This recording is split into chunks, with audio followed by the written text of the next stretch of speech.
Welcome back to Building Today. We're going to go over some drawings of a project on Silver Lake. We've taken you through preliminary designs and the pricing drawings, and we just recently met with the client to go through the pricing drawing review with the builder. So the builder's now added on another level of detail. They picked a builder, so there's a lot of builder-specific information that we need to go through now. The big thing with going from a set of pricing drawings to a final permit set is the client has now received a price and they have a very, very clear idea of what the budget is.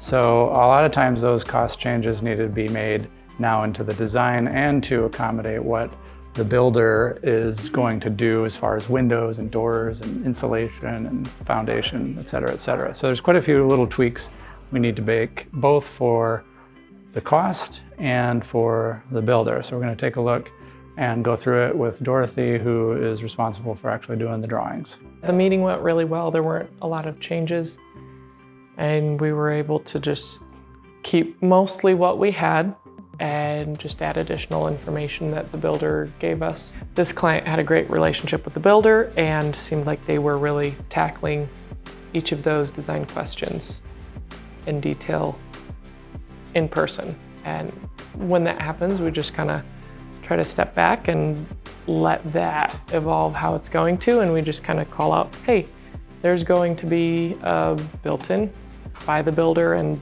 or by the owner, and then it doesn't interfere if something changes later on. This is the drawings as they were for pricing.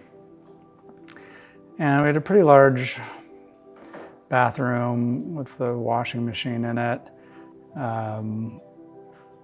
Furnace down at the long end of the hallway, so we could run the ductwork across the ceiling pretty easily down the middle of the house, so very energy efficient, very efficient for the furnace.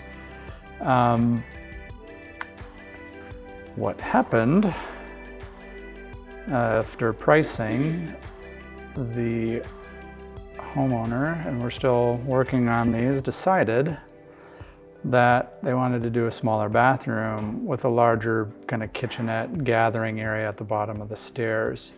This meant the bathroom got a little smaller, or could get a little smaller because the washing machine wasn't in there. And as a result, we gained a little area over here. So as everything,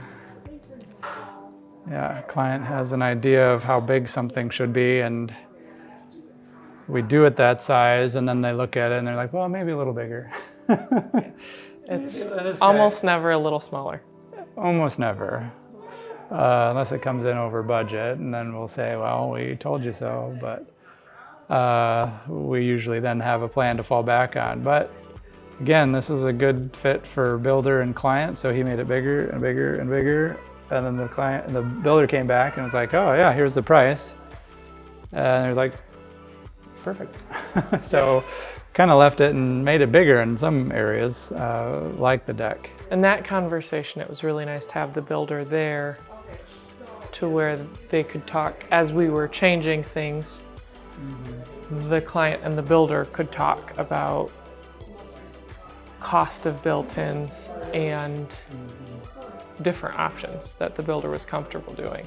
Yeah, I always prefer to have the builder at the pricing drawing review meeting before we go into the permit drawings, because they bring a lot of good information to the table, not just price, but years of experience usually for how they like to build and what might be a little bit more cost effective and also advantageous for the client, and getting into more specifics on that front. So it's not just like, this could be more or less costly. It's usually this costs this much. If we do it like this, it'll cost this much. So long story short, it's a lot more specific conversation about cost when the builder is present. Something like Dorothy was saying that the builder brought to the table here in, again, meeting and talking with the client on a more specific interior design questions, we decided to bump this mudroom space around.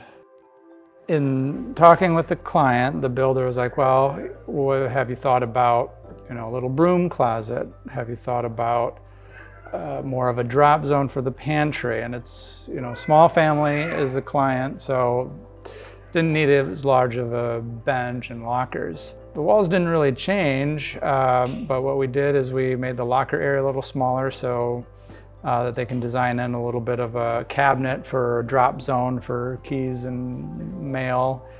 And then we shrunk the pantry. It's ultimately the same size storage, but it's segregated storage. So we have the pantry space, and then we have a little broom closet here as well. So at the end of the day, it's the same amount of storage, it's just separated storage for specific purposes. So a lot of that conversation with the builder, we're not going to illustrate it. So this drawing here is still very, very generic, but we got the big pieces in there. The size of the fireplace, the placement of the walls, and the conversation, because the builder's handling the interior design, is making sure we've given the builder the space to do what they want to do for that built-in design.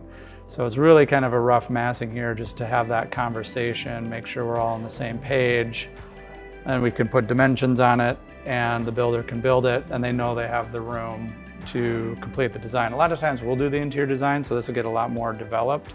But for this particular project, we kept it a little more generic so that the builder has more leeway and flexibility. So this is where we started. Thinking it would be a white house, modern kind of hip style, with not a lot extending past the garage because of how small the house was. Fireplace between these windows, direct vent, so there'd be a little vent there. And then where we ended, we made the house quite a bit wider, so it's not all garage when you come down the driveway. Changed the colors up entirely, added the dark, wood tones.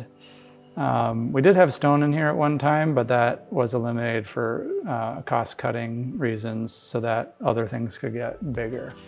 And we eliminated the hip roofs in favor of gabled roofs. He liked this even better. So again, with the 3D software that we use, we were able to show them both ways. And both of them, in my opinion, were equally beautiful. And he decided that this is his preference, and that's where we landed. It's a beautiful house.